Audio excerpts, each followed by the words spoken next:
Erev Tov, everyone. It is Tuesday night. It is 8 p.m. here on the east side of the United States, here in the diaspora, on this cold night. This is the Maimon Beit Knesset. Therefore, it must be the Rabbis Discuss with Rabbi Aryel and Rabbi Ancel. Rabbi Ancel will not be joining us tonight. He is in Canada and enjoying a dinner with his friends. And so, as you know, we were off for a few weeks. I was having some minor health issues. I'm fine now. And so I thought tonight that we would use this opportunity to do kind of like a catch-up on, well, maybe not a catch-up, a review of where we've been in the Bahir, and then next week we'll pick up where we left off on the last session.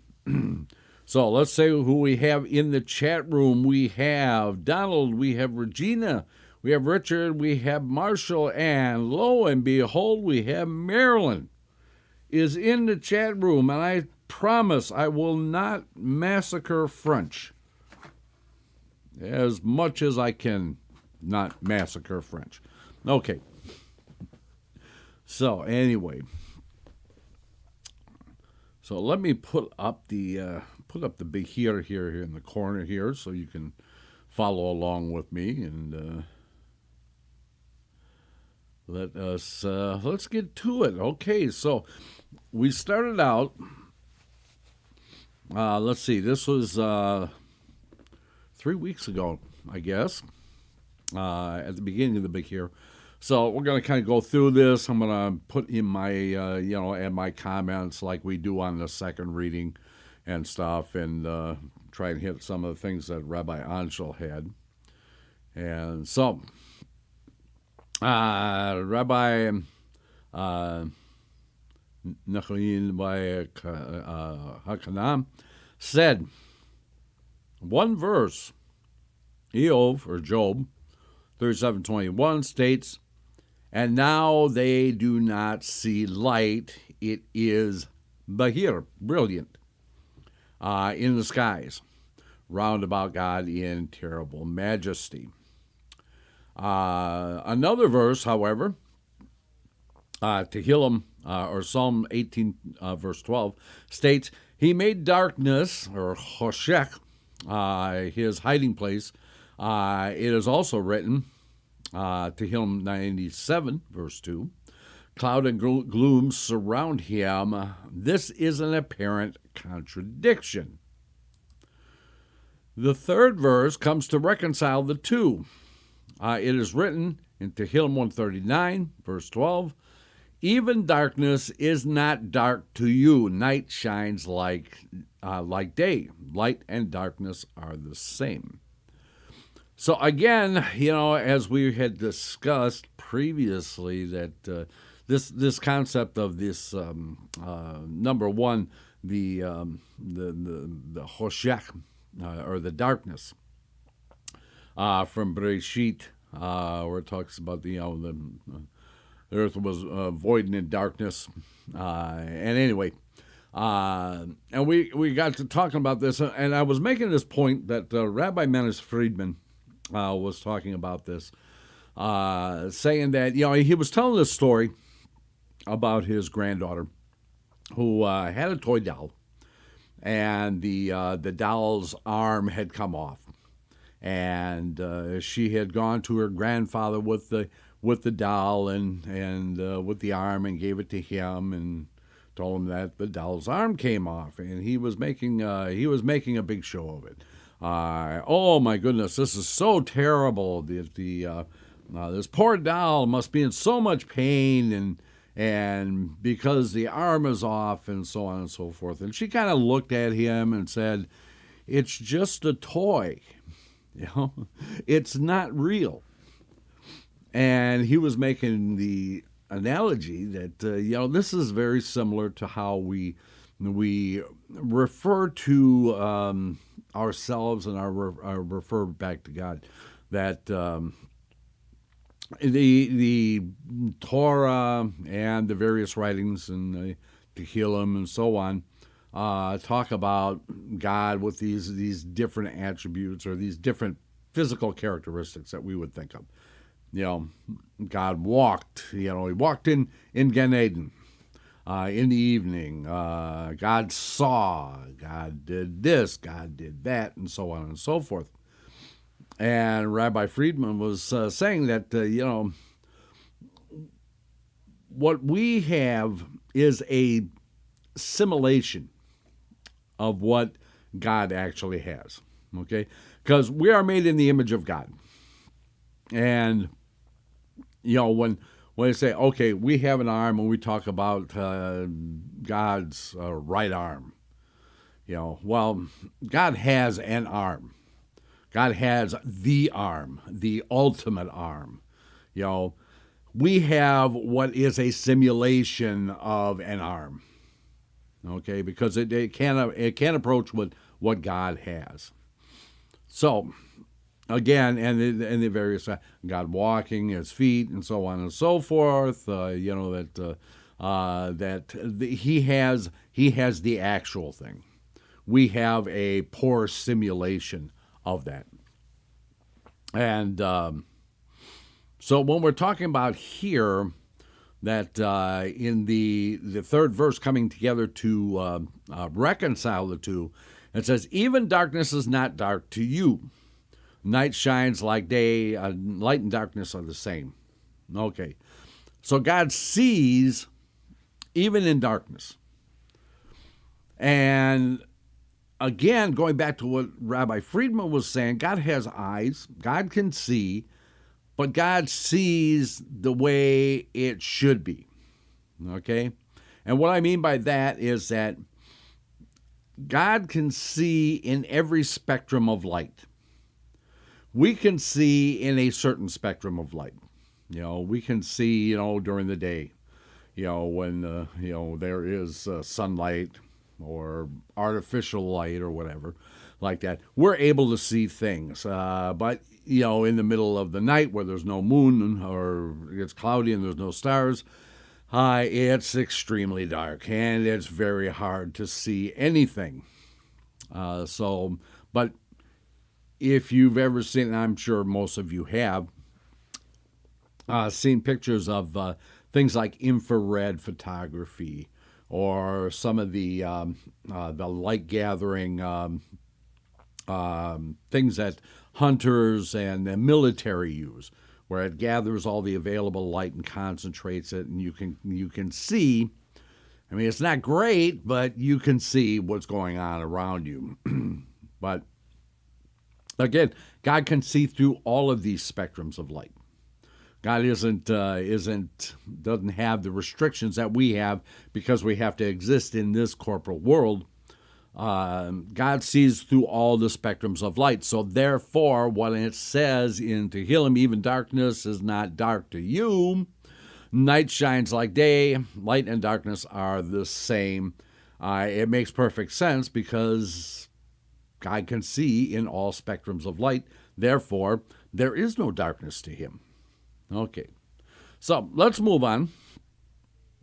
And Rabbi Berechiah said, it is written, the earth was chaos, or choshech. Again, this concept of darkness and chaos is the same word. It's choshech, okay, which can be translated as chaos, and is most appropriately translated as chaos.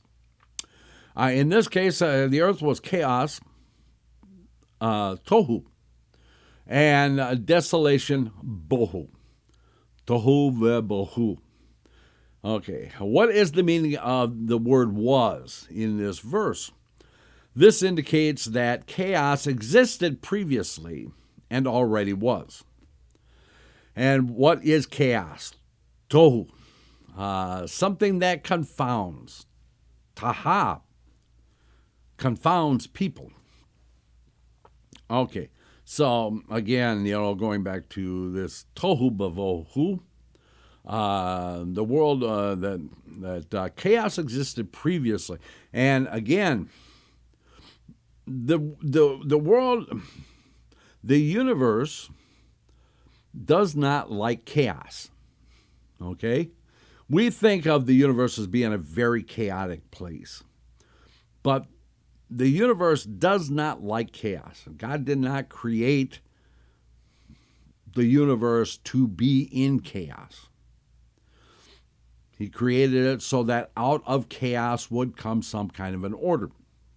And I've talked about this before. This Japanese game called Go that has these series of intersecting lines. Kind of like a chessboard without the colors, but you actually place your pieces on the places where the lines intersect each other. And there's like 60, 64 different intersections on the Go board, if I'm remembering right.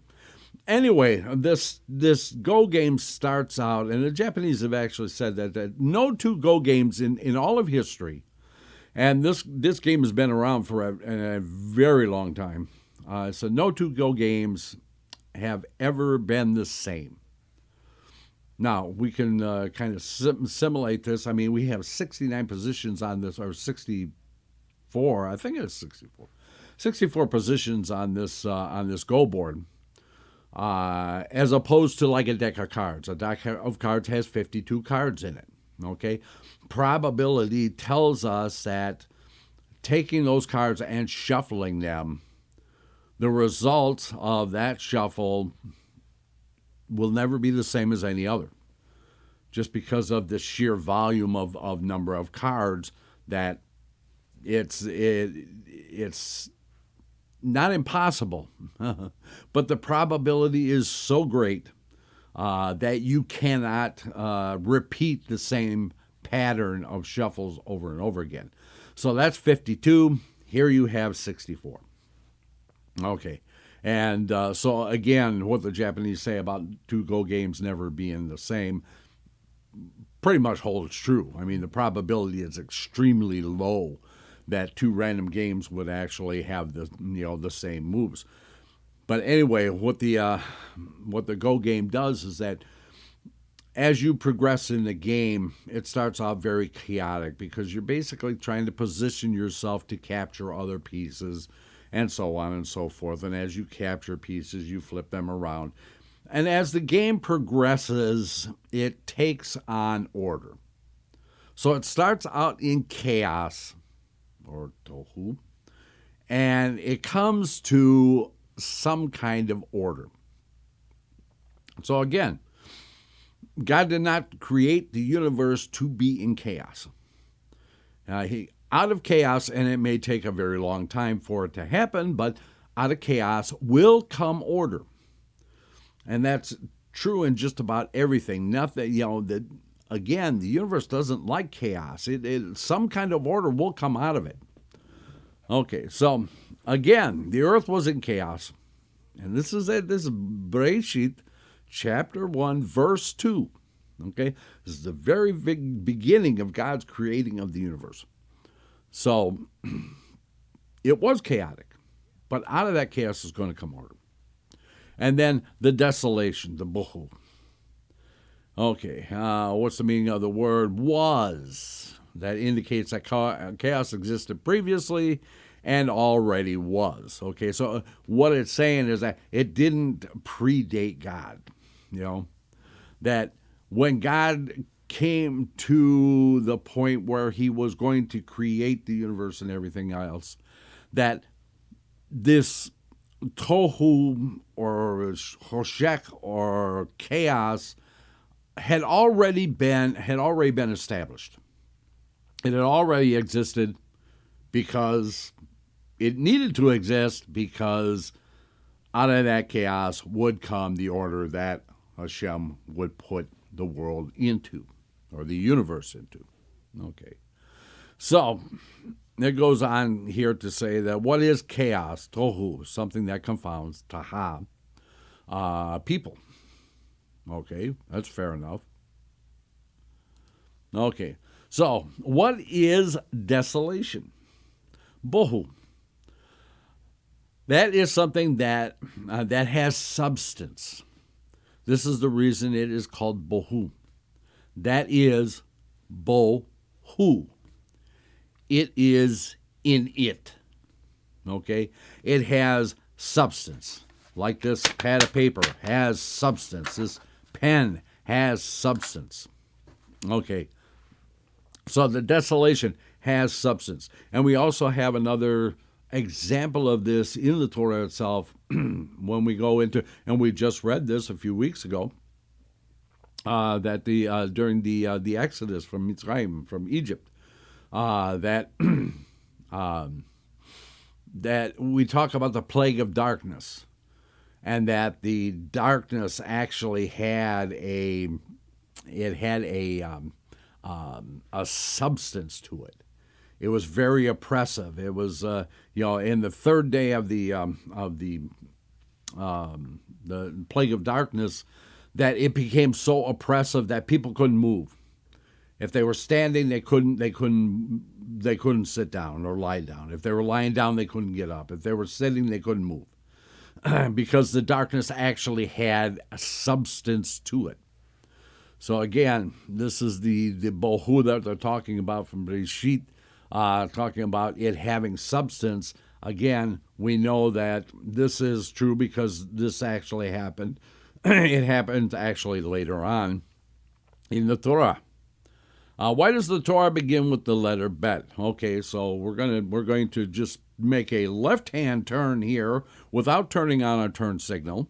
And you'll see this in the Bahir a lot of times, that because it isn't actually in a specific order.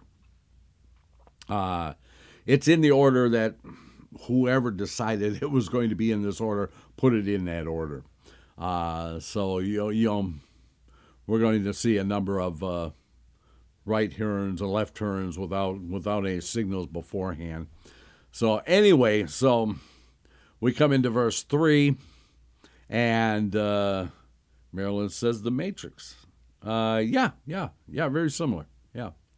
Why does the Torah begin with the letter Bet? In order that it begins with a blessing. Baracha. Okay, so how do we know that the Torah is called a blessing? And because it is written in Deuteronomy 32:23, the filling of God's blessing possessing the sea and the south. Okay, and then we're going to get into this whole concept of the south and the north and the west and the east and all this other stuff.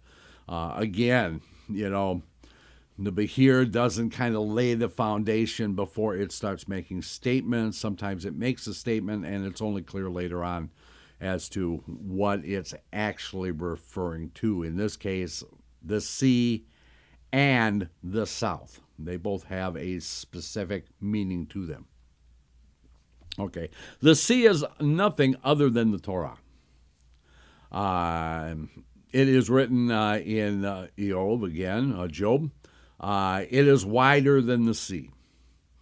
Okay, and we always talk about this. We always refer to the Torah as, like the sea or an ocean or deep waters or stuff like that. Because, we can see what's on the surface, but you can dive in, and the more you dive in, the more you come to understand, or at least find out that it's not what's on the surface at all. Okay, the surface is very limited. It's, again, if we look at the at the Torah, we can read it for the plain meaning of the text, so just looking at the surface of the Torah, like the surface of the water. And those who want to, we have certain indicators in the Torah. Again, those things like, why is this letter written bigger than the others? Why is this letter stretched out from what it would normally be? Why is this letter smaller than the others? Why is it constructed in this manner? Or why is the paragraph or whatever constructed in this manner? And that's to teach us that's a signal for us to dive in under the surface of the water, to look at the next levels of the Torah. And they say there are 50 levels of the Torah. And Moshe Rabbeinu, of blessed memory, whose yard site is actually coming up next week, was only able to attain 49 levels in this corporal world. Okay, so the sea is not nothing other than the Torah. As it is written in Job, it is wider than the sea. Of course, if you stand on the Mediterranean Ocean in Israel, you're not going to see across the other side. Okay. What is the meaning of the verse, the filling of God's blessing? This means that wherever we find the letter bet, it indicates a blessing. Okay, so we got a little note here. So let's see what the note has to say here. As a prefix, the letter bet means in.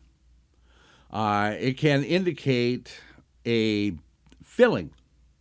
The filling may allude to, as in Isaiah 6:3, the whole earth is filled with his glory.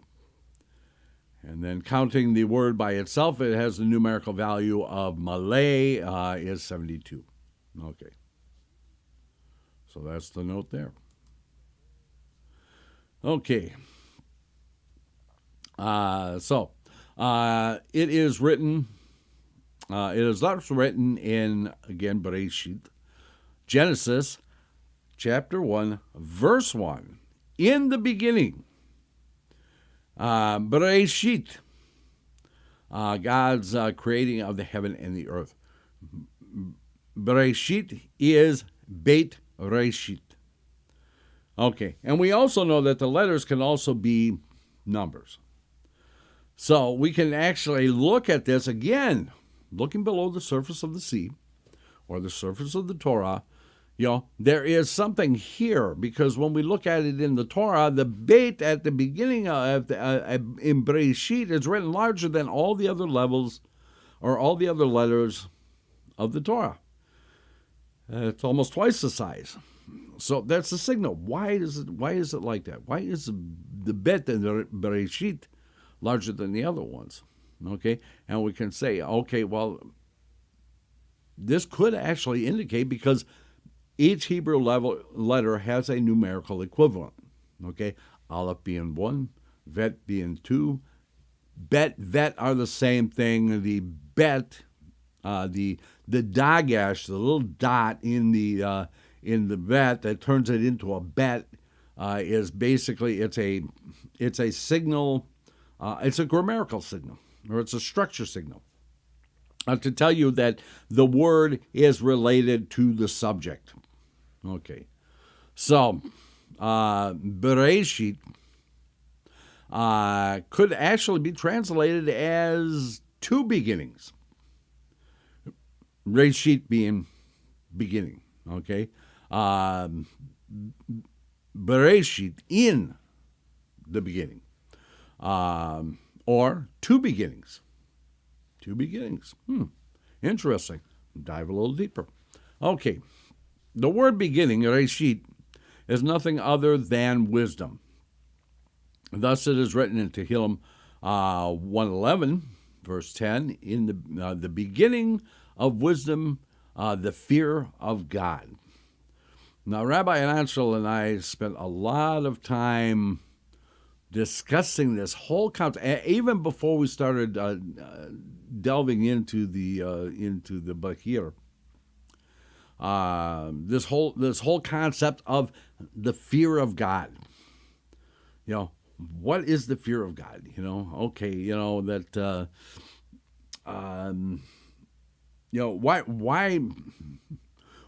why should we be afraid of God? And then we have, people who are saying, oh, well, I don't believe in a God like that. I believe in a God of love. Well, if that's your God, then basically what you're doing is you're splitting God up into components, and therefore what you're doing is you're creating a pantheon of gods. Oh, my God is a God of love. Okay, well, your God is also a man of war because he said so, So what you're doing is you're choosing to honor a different God, because you can't put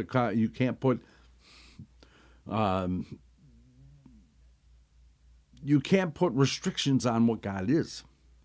God is everything. God is everywhere. Okay, to say no, my God is a God of love, then you're not actually praying to God. You're praying to a peace. And God said, I will be worshipped as a whole or nothing. Okay, so let's catch up in the chat room here. The universe can't exist without both. I'm assuming that you mean chaos and order. And yeah, I would have to agree that.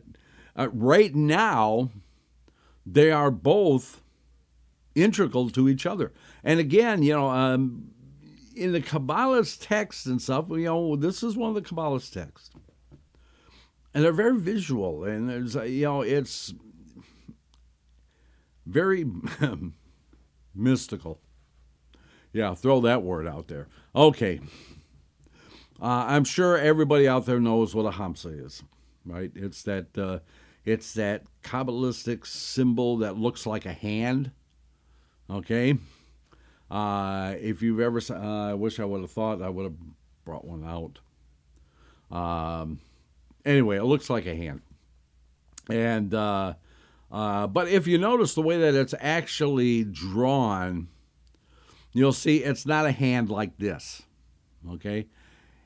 You'll notice that it basically looks like 3 fingers and 2 thumbs. Okay? So it's neither a right hand nor a left hand. Okay.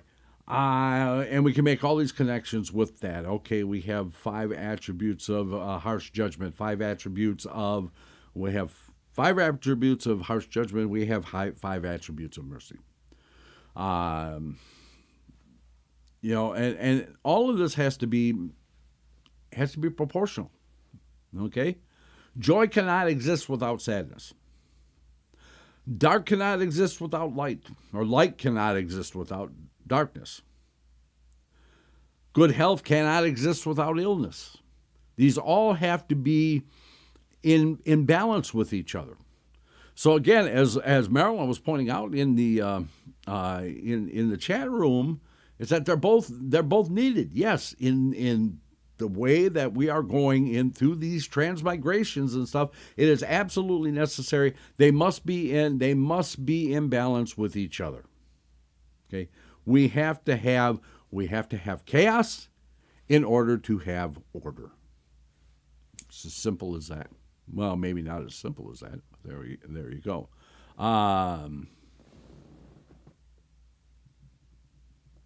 Emunam has joined us. Good to have you. Okay. Um, okay, getting back to this whole concept of the fear of God. And I was making the point to Ancel, and we were during our discussions and stuff, and it's very confusing, this the fear of God, and I said, okay, well, let's look at it a different way. Let's kind of look at this as like I have fear. Well, when my father of blessed memory was alive, I had a fear of my father. And it wasn't that I was afraid of my father. The fear was my fear of disappointing my father, of not living up to his expectations. That was the fear. It wasn't my father was engendering fear into me. It was that I was afraid that I wouldn't be able to live up to his expectations. The same thing here. The beginning of wisdom, the fear of God. The beginning of wisdom is the fear of disappointing God. Then again, that's my translation, my take on that. So anyway, this so my fear, the fear in here, I always have interpreted, well, not always. Not always. Be honest about it, not always. It took me a while to kind of come to this conclusion that what they were talking about here was that this is the fear, our fear of disappointing God. So, okay, so wisdom is a blessing. Sometimes it's a curse. Wisdom is a blessing. It is thus written, and God blessed Salamon. It's further written in 1 Kings 5:26, and God gave wisdom to Salamon. Okay, so let's see what the little note has to say here. This verse is not found anywhere in the Bible, but see 1 Kings Tikuni Zohar Chadash. Okay. So it's an interpretation in the Zohar of that statement. Okay. So we're still on this concept of blessing. Okay, so now we're going to go into some little stories here. This resembles a king who marries his daughter to his son. Okay, now let's understand what this is actually saying here. It is not saying that he married his physical daughter to his physical son. As we have seen again in the Torah, if you anybody who is, when a child gets married, that spouse becomes that father's son or daughter. Okay, they refer to him that way. My daughter, my son, as in my case, I have two sons. I have one son who has a wife. She is my daughter. Okay, so, and it also says that in the Talmud, it says one who teaches a person Torah is considered as their father. Okay. So again, what it's talking about now, we're not really sure. Is it the daughter that got married, or is it that married the boy, or is it the boy that married the daughter? So it's left up to us. I don't think it's really relevant, but he marries his daughter to his son. So they got married, and now whichever one is which is just now is his daughter or his son. He gives her to him at the wedding, saying to him, "Do with her as you desire." Okay. I don't think he would actually come right out and say that. I mean, nowadays that would be really misinterpreted badly. So anyway,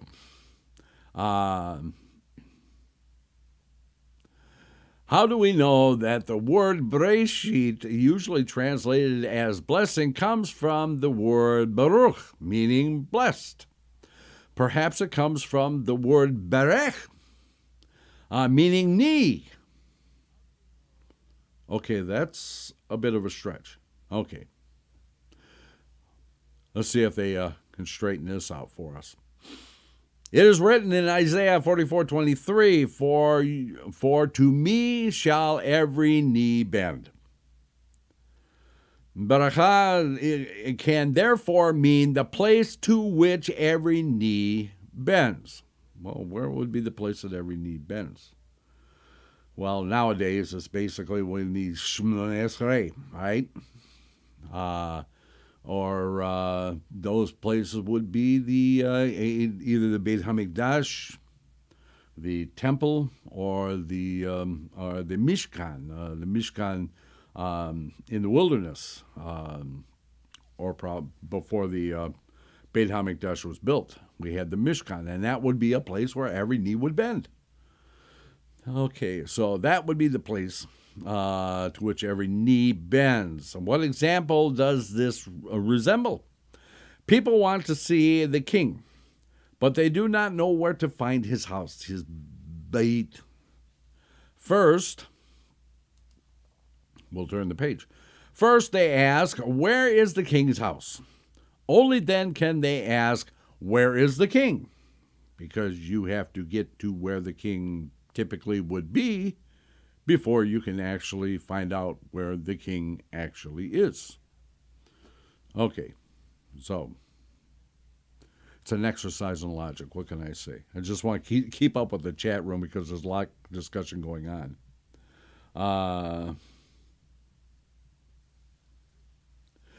Donald says, this is interesting.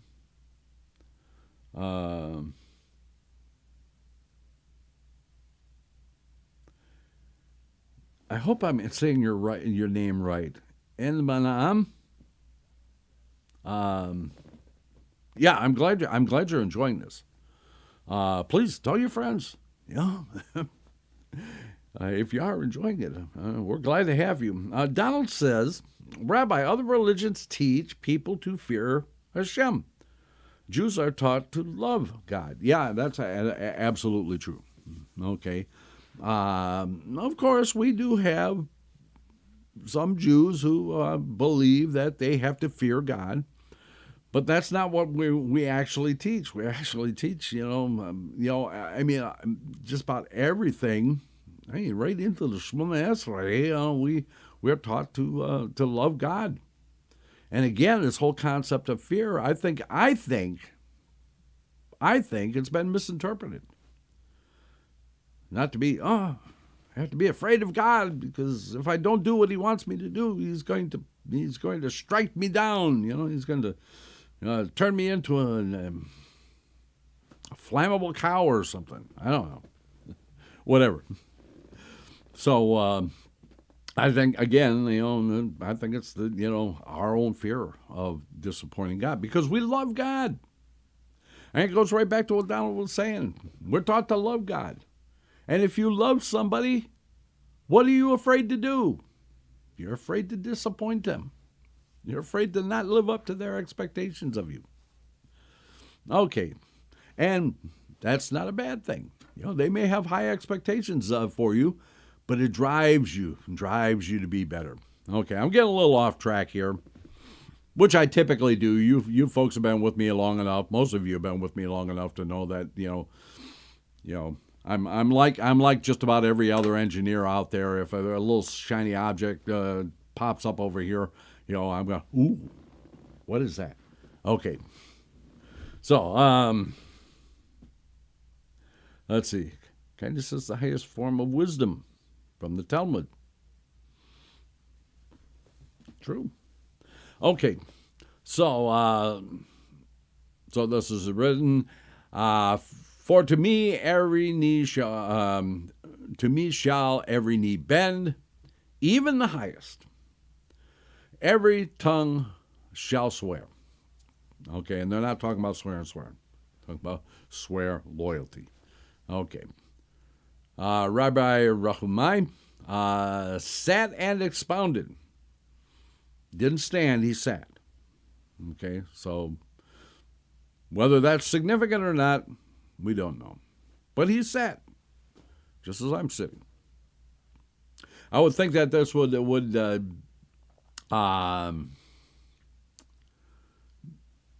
be a reference to his position.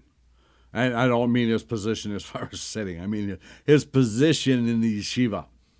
That, the teacher typically sits and the students stand before the teacher.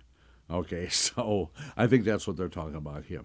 Rabbi Rahumai sat, which means that he was a sage. He was someone who demanded respect, and that he would sit, and those who would talk to him would rise up. Okay. Yeah, Marilyn says, sometimes the Talmud loses me. You're not the only one. I've been studying that stuff for 20 years, and it still confuses me at times. In fact, just a couple of weeks ago, Rabbi Ancel and I were talking about something in the Talmud, and actually in the Bahir too. I think if you go back to like the number 2 or something like. Yeah, it was actually in session number 2 on the Bahir. I was just going, I don't get it. I don't get what they're saying. I can't make that connection in my head, what they're saying. And Rabbi Ancel was trying to explain to me what he thought it meant, and I was just going, I just can't get it, So, okay, so yeah, the Talmud's pretty much the same way. There are just some sections that, and again, we have some sections in the Torah that are like that. And again, that's why we read it over and over and over again. Because, again, in the Kabbalist text, it tells us that a man can only see to the level that he is at. He can't see beyond that level. It's like if you climb to the top of a ladder, you can only see as far as that ladder will allow you to see. You can't see any farther than that. You have to get another ladder. You have to get a taller ladder to see beyond that. Okay, so as we study these things, we go from level to level to level, and we understand more. So the next time we go through the Torah, the next year when we're going through the Torah, we're going, that's what it means. That's what it means. It's so obvious to me now. Why didn't I see it before? Well, obviously, you weren't at that level that you could see it. Okay, so, again, I'm kind of veering all over the place. Let's get back over here. Good thing we have this up on the screen so you can, kind of follow me along as I zig and zag around here. Marilyn says, I've got the Zohar. Yeah. I would just warn you about, there are several versions out there. There are only a few that I would even trust. There's one out there that I would not suggest anybody reading. And if you want to know what that is, just contact me. You know how to get a hold of me. Okay. Because I think the writer of that version should be taken out into the streets of Safed and horsewhipped. But that's just me. Okay. So, what is the meaning of the verse in Deuteronomy 33:23? The filling of God, filling is God's blessing, possessing the sea and the south. The sea, again, this comes up. What is the sea? It's the Torah. Okay, the sea and the south. Well, we still don't know what the south is. Okay, so now we know what the sea is, but we don't know what the south is. Okay, so let's go on and see if we can figure this out. This means that wherever we find the letter bet, it is blessed. Okay. This is the filling referred to in the verse. The filling is God's blessing. From there, it nourishes those who need it. It was from this filling that God sought advice. What example does this resemble? Resemble. A king wanted to build his palace among great cliffs. He mined into the bedrock and discovered a great spring of living water. The king then said, since I have flowing water, I will plant a garden. Then I will delight in it, and so will all the world. So what is this flowing water, and what is this garden? Well, we can assume, and again, we're only making an assumption here, that the garden is Gan Eden. It's the Garden of Eden. Because it says, since I have flowing water, well, there's 3 rivers that come from Gan Eden, right? And they come out in the Tigris, the Euphrates, and the Gishon. Then I will delight in it, and so will all the world. Well, when God created all the animals, all the life, the birds, the fish, the things, and then this and that and the other thing, they all dwelt in Gan Eden. Who else dwelled in Gan Eden? Adam, Adam Rishon and Adam Kadmon. Adam Kadmon, and later on Chava, or Eve, they dwelt in the garden, and that was it. That was the whole world. And they dwelled in the garden, and they found it a delight. Okay. It is therefore written, I was with him as a craftsman. I was his delight for a day of frolicking before him at every time. Okay. A little confusing, but the Torah says, for 2,000 years I was in the bosom of the Blessed, the Holy One, as his delight. Okay, again, the Bahir tends to be a bit fractured. Okay? They make statements that sometimes they don't clarify until later. Sometimes the statement just kind of lays there. Okay? And you have to figure out what it's actually getting to. So, let's go on. Where are we at here? Oh, wow, this time is really flying by. Okay, we are at our halfway point, actually a few minutes after. We're going to take our 6-minute break, and when we return, we're going to find out more about this, the 2,000 years. Okay, so please, everyone, stay tuned, and we will be back in 6. Let's all go to the lobby. Let's all go to the lobby.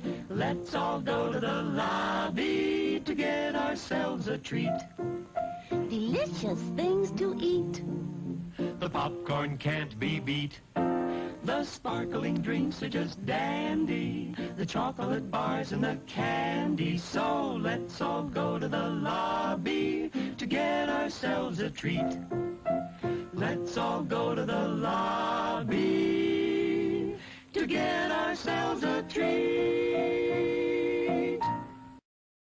It's intermission time, folks, so hurry, hurry, hurry. Step right over to our refreshment center for the most extravagant array of refreshment goodies ever assembled under one roof. Enjoy breathtaking, mouth-watering goodies, everything from a snack to a delicious full meal. At our refreshment center, you'll find a large variety of goodies to satisfy your hunger, your thirst, or your sweet tooth. So hurry, hurry, hurry. Visit our refreshment center now. The show starts in 5 minutes.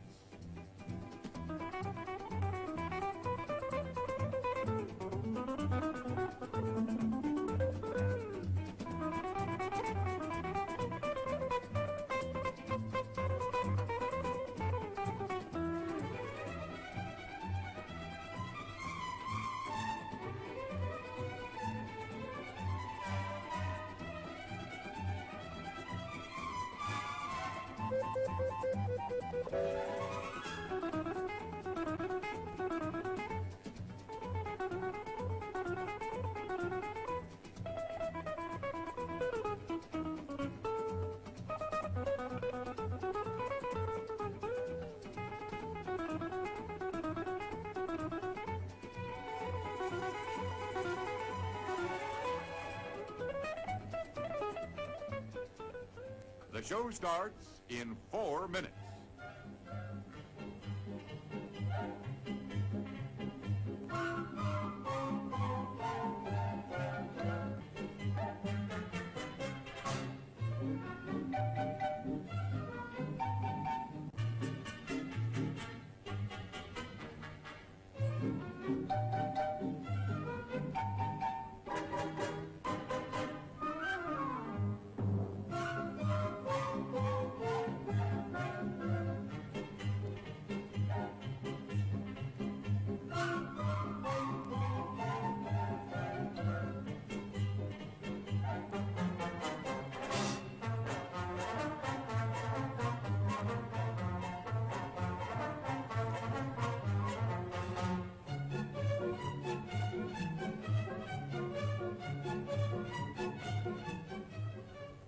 The show starts in 3 minutes.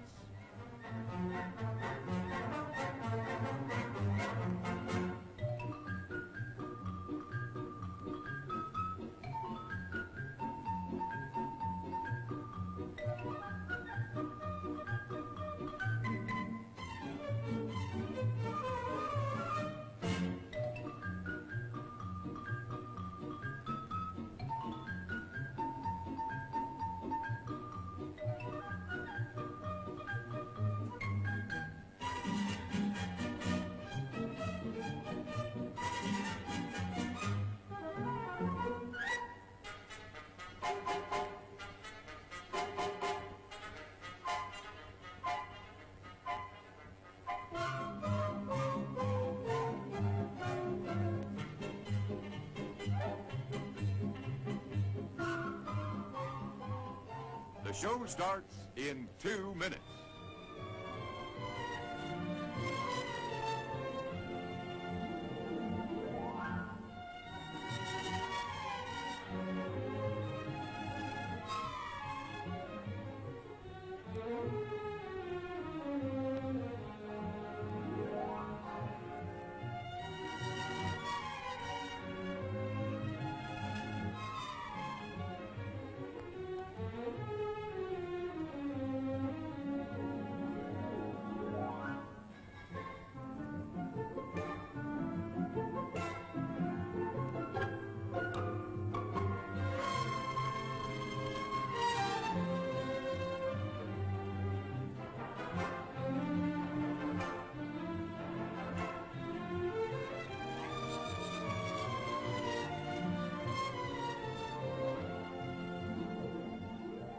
The show starts in 1 minute.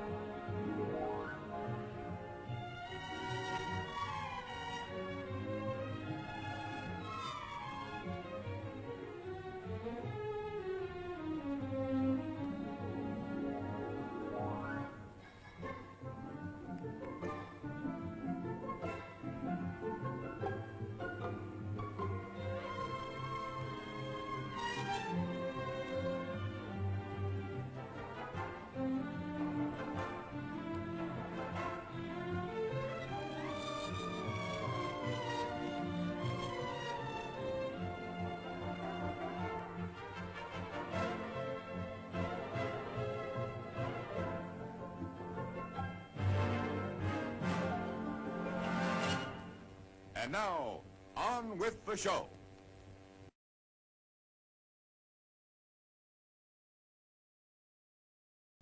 There we go. Now I got the microphone on. Okay, Rabbi Craig is in the house. Good to see you, Rabbi Craig. Okay. So I want to catch up with the chat room here. Let's see. let's see. Donald said, well, Marilyn was saying she had the Zohar and repeated readings over and over.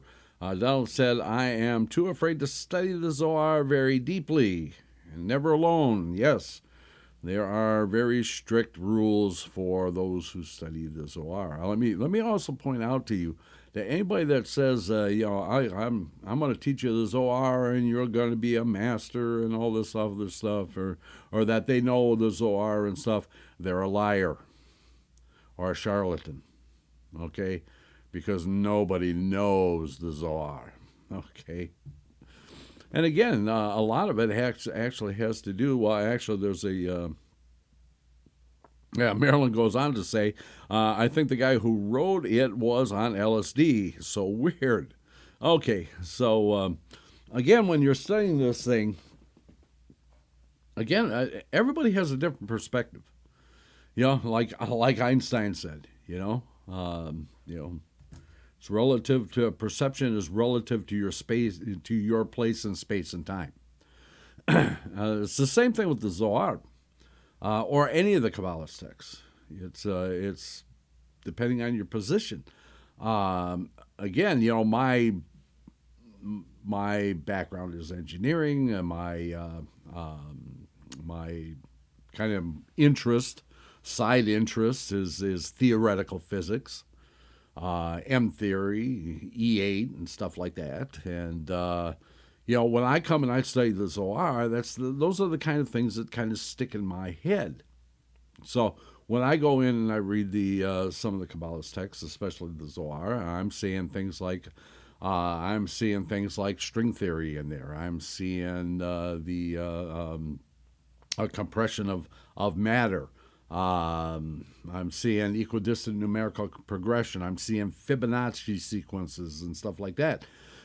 That's my position. That's what I'm seeing in there. Now, somebody else, Rabbi Ancel, he may see some of those things, but he comes from a different perspective.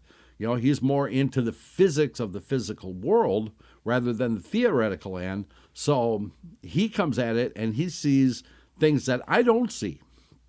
Now, the person who is, let's say, in agriculture, and he studies the Zohar, he's going to see something else. None of them are wrong.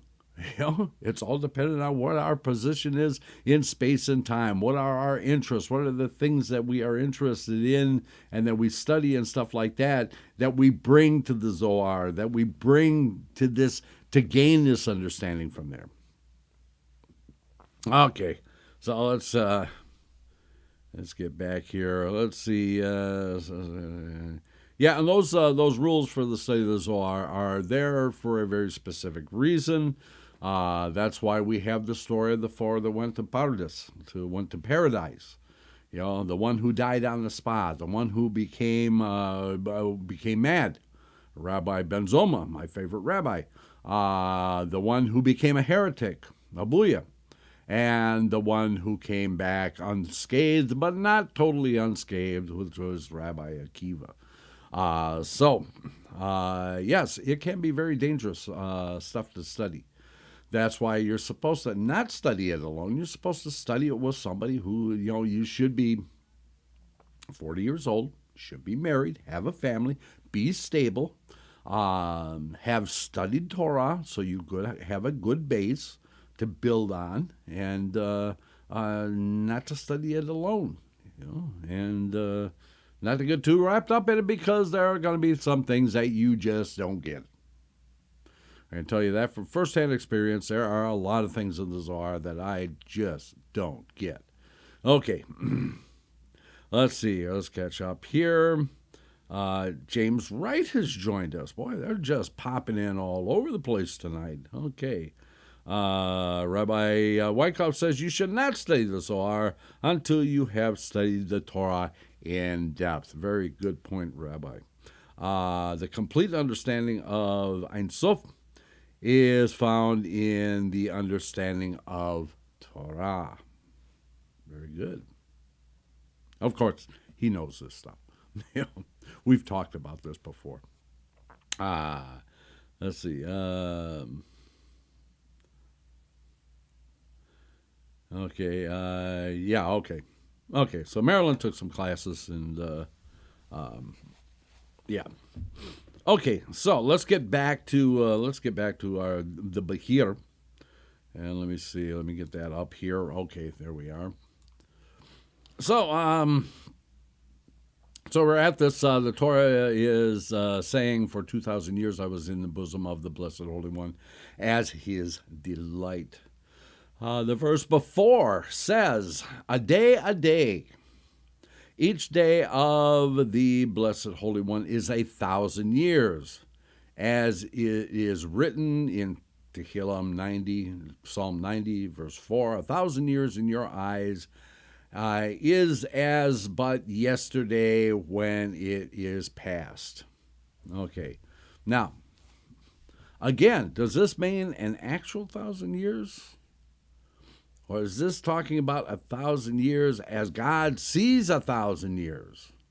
Which may be a lot longer than what we think is 1,000 years. I mean, yeah, we think of 1,000 years as a long time, but maybe what the psalmist was saying is that a day for you is very long. Okay? And, again, going back to what we said at the beginning, God has these characteristics, hands, feet, arms, legs, eyes, but they're true eyes, feet, hands, and so on and so forth. Going right back to where we started with, that even darkness is light to you, because God's eyes are real eyes, are the actual eyes which are able to see through all the different spectrums of light. Therefore, he can see in any spectrum. So there is no darkness for him. Okay. So 1,000 years. Okay. From then on, it is at times, as the verse states, frolicking before him at every time. Okay. Whoops. A little ahead of myself there.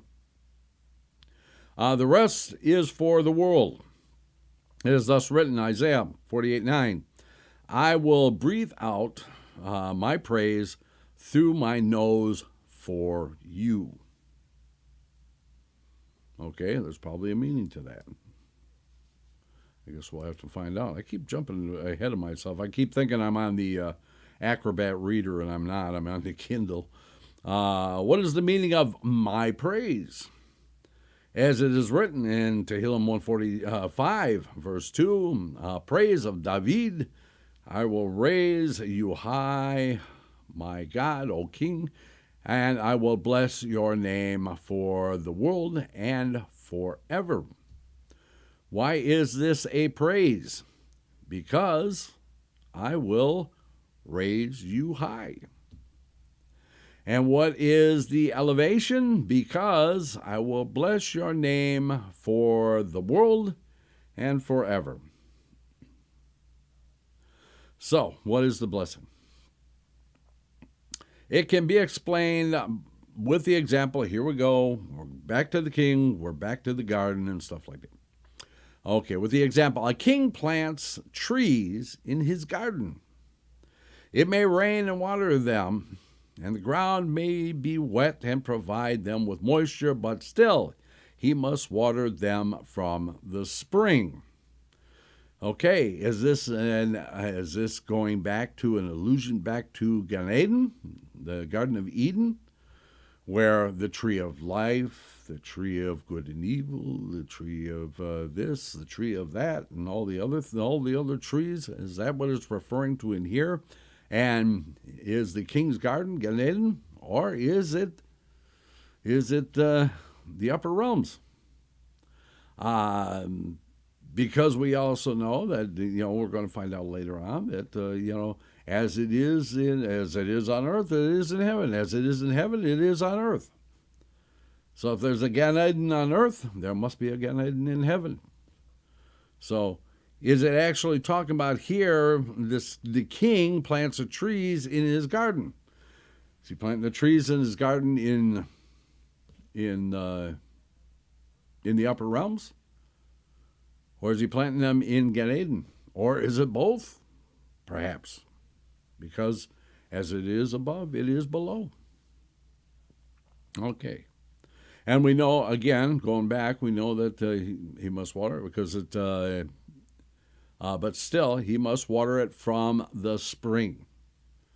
Okay, the spring where it comes in Gan Eden, where it flows out into the three headwaters. Or is the spring the Torah? Watered from the words of Torah. Okay, it is thus written, Tehillim 1:11. The beginning of wisdom is wisdom, the fear of God, good intelligence. Excuse me. To all who do them, his praise endures forever. Okay, you may think that it lacks something. It is therefore written, his praise endures forever. Rabbi Morai sat and expounded again, this whole concept of sitting, again, which kind of denotes that this was a sage because he's sitting, whereas the student would raise up and speak to the master or the sage. Okay, this is to let us know that this is a sage who is speaking, a wise and intelligent person who is actually speaking because he is sitting. Okay, what is the meaning of the verse? Deuteronomy 33:23. The filling of God's blessing is possessing the sea and the south. Okay, so we know what the sea is. We know the sea is the Torah because it's already told us this. We still don't know what the south is in this case. Okay.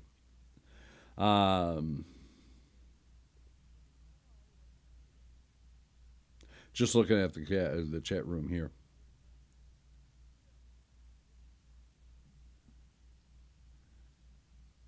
It is mankind and the king being Hashem. Well, yeah. Okay. So, let's see. Am I right? Okay. So the sea and the south. Moshe was saying, if you follow my decrees, you will inherit both this world and the next. And we've been told this all of our lives, right? About Olam. This world and the world to come. Okay, the world to come is likened to the sea. Okay, so it's likened to the sea, but it's also likened to Torah.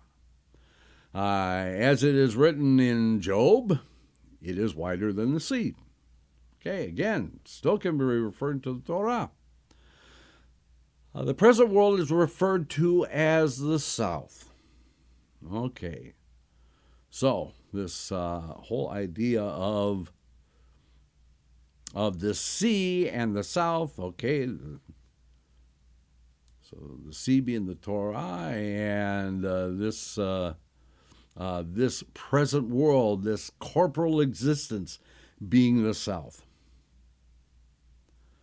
Okay, or the world to come being the south. Okay, so I can see. I still have some issues with this. I'm just not quite getting it because, again, okay, well, you would think that, okay, so this corporal world is the south. You would think the north would be the upper realms. But they're saying the sea is the upper realms. And it does kind of make sense, because it is vast. Okay, so I guess we're going to have to study a little bit more. The present world is referred to as the south. It is thus written in Joshua 15:19. Give me a blessing, for you have set me in the land of the south, this corporal world. Therefore, give me springs of water. The Targum translate this, behold, the earth is the south. Okay. Why did God add the letter Hey to Abraham's name rather than any other letter? Okay, now this is where we got the first time through here. Actually, the second time through with Rabbi Ancel when we were studying this over the summer was where I was saying, we bring our own perspectives to this. And it doesn't mean that it's wrong. It just means it's additional information. So when I'm reading this, and I'm reading this Abraham's name and the other letters, and I'm going, my mind jumps immediately to E8, theoretical physics, E8.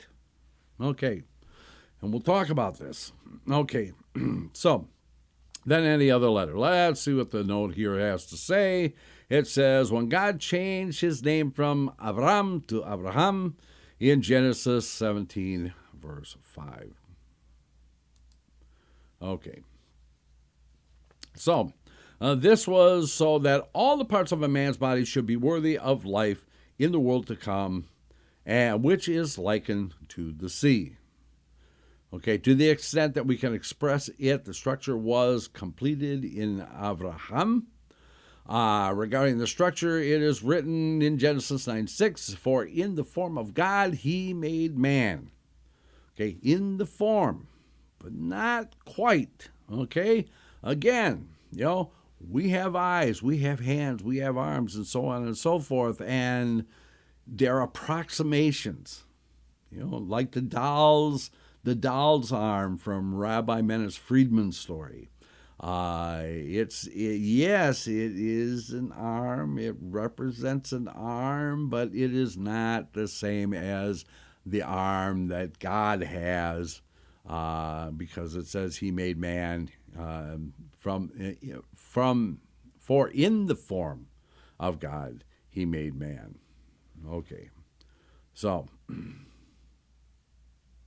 Oh, okay. Well, Rabbi Rykoff he's on the West Coast, so he's still doing business and stuff. We're glad to have you with us anytime, Rabbi Rykoff, anytime.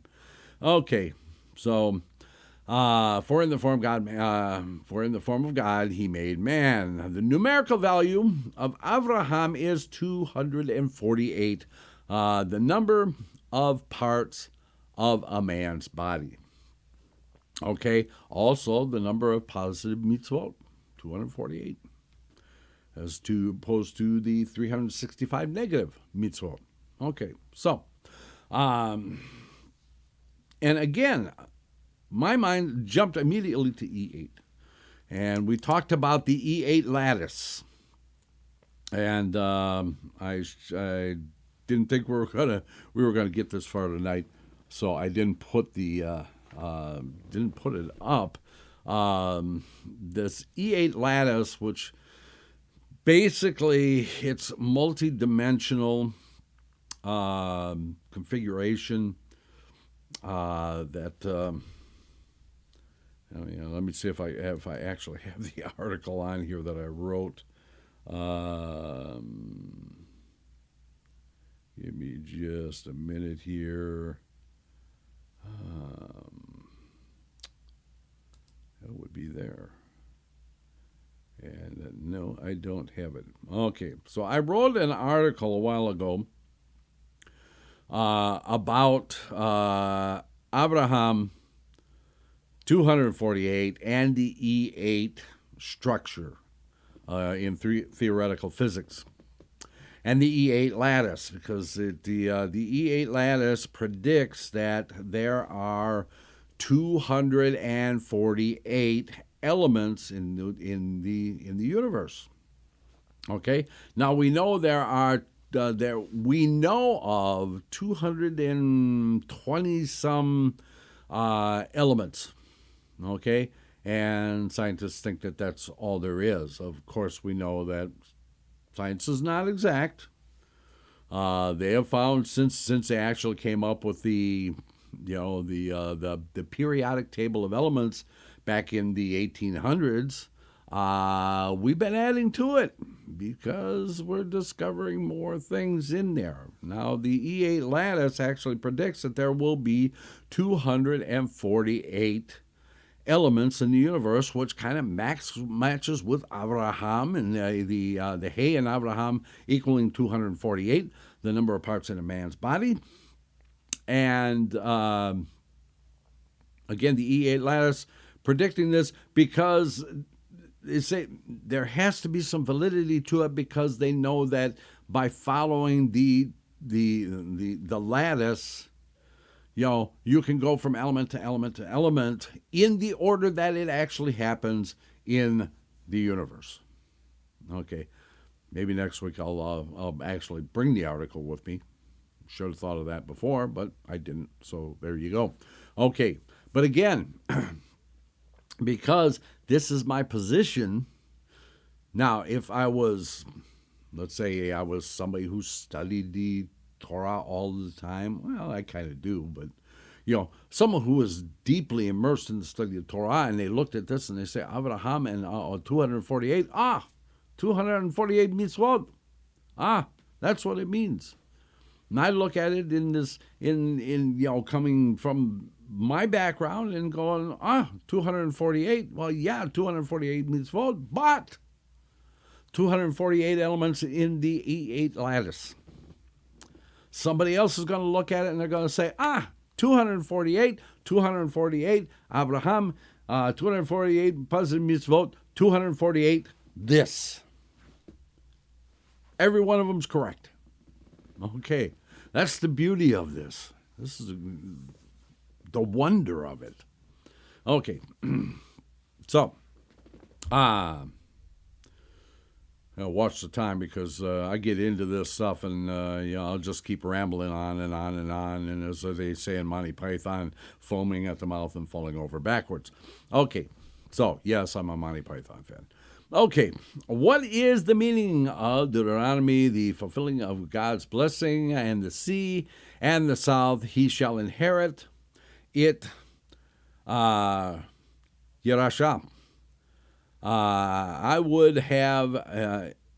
It would have been sufficient if the verse said inherit Rash, the sea and the south. But this comes to teach us that God must also be included. The word Yerashah thus contains the letters Rash, Yud and He, meaning inherit God.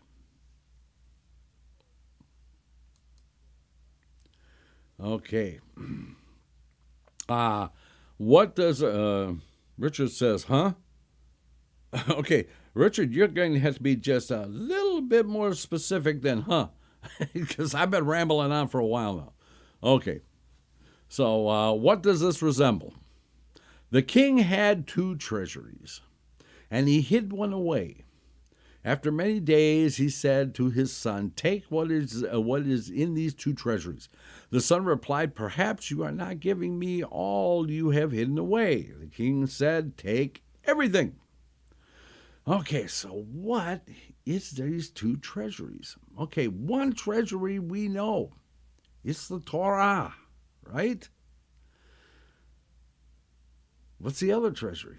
Maybe the other treasury is those deeper levels of the Torah that lead us to the Bahir, the Sefer Yetzirah, the Zohar. Maybe those are the hidden treasuries. Okay, maybe. Thus it is written, the sea and the south he shall inherit it, inherit God. Everything will be given to you if you only keep my ways. Now, the only way to inherit it all is, again, do as God has commanded us, because we love God. We do that. And when we go to the upper realms, that's the only way we can reach the 50th level of Torah. We can't reach the 50th level in this corporal world. Not even Moshe Rabbeinu could reach the 50th level of Torah in this corporal world. He can only reach the 49. So we know that nobody is as great as Moshe Rabbeinu. And if he couldn't reach 50, it's not possible to reach 50 in this corporal existence. So by keeping his word, then when you get to the upper realms, you'll inherit the 50th level. Okay. And all of this, the Zohar, the Bahir, the Sefer Yetzirah, it's all Torah. It's all Torah. Okay. It's over my head. Don't worry about it. It's over. Some of these pieces are over my head. Okay. So, and as we go along, sometimes these things will just kind of click into place afterwards. So, I hope you folks are finding this interesting. This is kind of deep stuff. It's it can get very confusing and stuff like this. But I hope you're enjoying this. I mean, we're doing a review on this. We've already read it twice through, and now we're reviewing it. We're doing it a third time. This is about 8th or 9th time for myself, and I'm still figuring things out. If you remember the last time that we were in session number 3, there was a couple of times I went, oh, okay, now I get it. Now I get it. 7 times before that, I just couldn't figure out what it was, and on the 8th time, boom, I got it. Okay, at least I think I got it. Let's put it that way. Okay. So, let's see. Where are we at? Rabbi Bun said, what is the meaning of the verse from Proverbs? I was set up from eternity, me'olam, from ahead before the earth. And what is the meaning of from eternity, me'olam? This means that it must be concealed, elam, from the world. Okay. Now we've discussed this concept before of the first in thought is the last in act. Okay.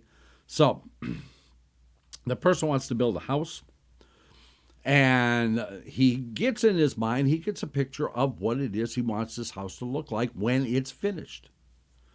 It's 2 stories, it's got a nice porch on the front of it, it's got an attached 2-car garage, or maybe a 4-car garage. 4-car garage would be nice.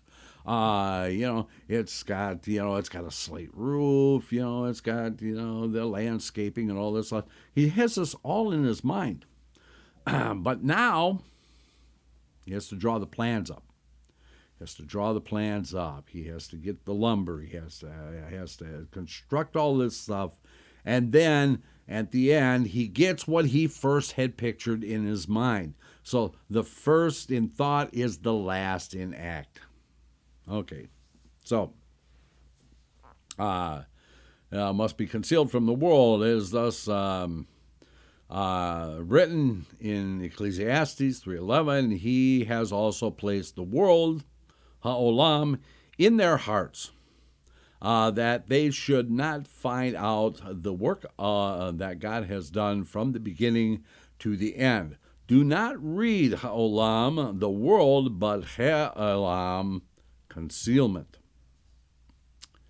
Okay, so the Torah said, I was first, so that I might be the head of the world. It is thus written, I was set up from eternity, from the head. You may think the earth was before it. It is therefore written before the earth.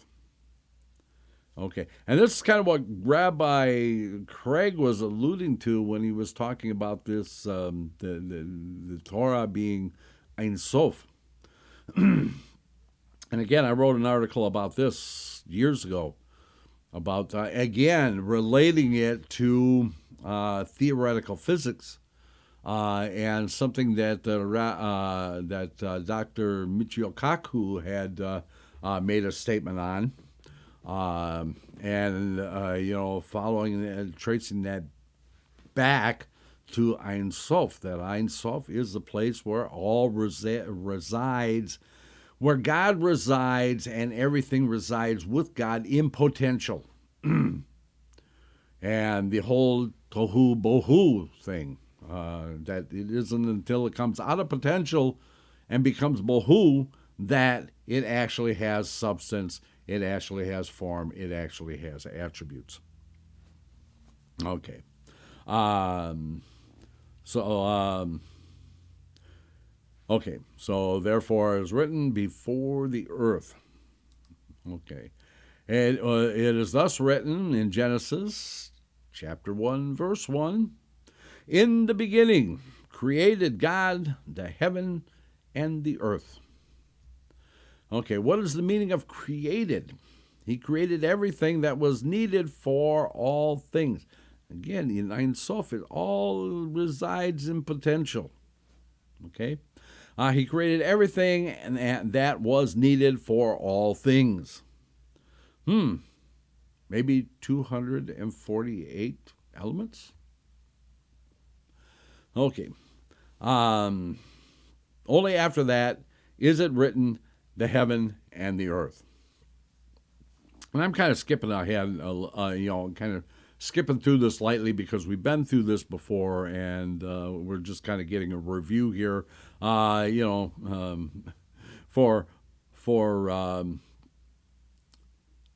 some of the people who have been with us before, you can go back to the Bahir number 1, 2, and 3 and kind of catch up on the details of this. But we're just kind of doing a quick review here, which doesn't seem to be so quick. So, what is the meaning of the verse? Also, one opposite the other was made by God. And again, let's go back to this whole concept of the Hamsa, the 10 attributes of justice and 10 attributes of mercy, or 5. I'm sorry, 5 of a harsh judgment and 5 of mercy, and so on. Also one opposite the other was made by God. Okay, so again, we have to have these things have to exist together. Chaos and order. We can't have one without the other. Light and darkness. Got to have one in order to have the other one. Health and illness. We can't appreciate one without having the other. Okay, so all these things have to be in balance. Okay, well, we're about at the end of our time. We didn't get through all the way up to where we left off the last time, but I think we made a fair dent in it. Rabbi Ancel will be back with us tomorrow evening for the Torah study, for the Parsha of the week, and the Mishnah that goes with it. Again, Friday will be 8 p.m. Eastern for the Torah study. Friday at 8 p.m. Eastern is the Kabbalat and Mariv Shabbat service. And then on Shabbat morning at 10 a.m. Eastern is Shachrit Musaf. Back here again on Monday for Zeta's Story Corner. We're coming to the end of the Tales from the Sephardic Tradition very quickly. We're going to have to find some more books to read. And then right back here again on Tuesday for our next session in the study of the Bahir. And we'll get back to where we left off before we were off for a few weeks there. Hope you are enjoying this. And if you have any ideas of things you want us to discuss after we get through the Bahir, maybe going into the Sefer Yetzirah, we'll see. Depends on how much feedback we get. But if you have anything else you would like us to discuss, because this is the Rabbis Discuss, and we get to discuss whatever it is we want to discuss. So until the next time. we're going to simply say, Laila Tov.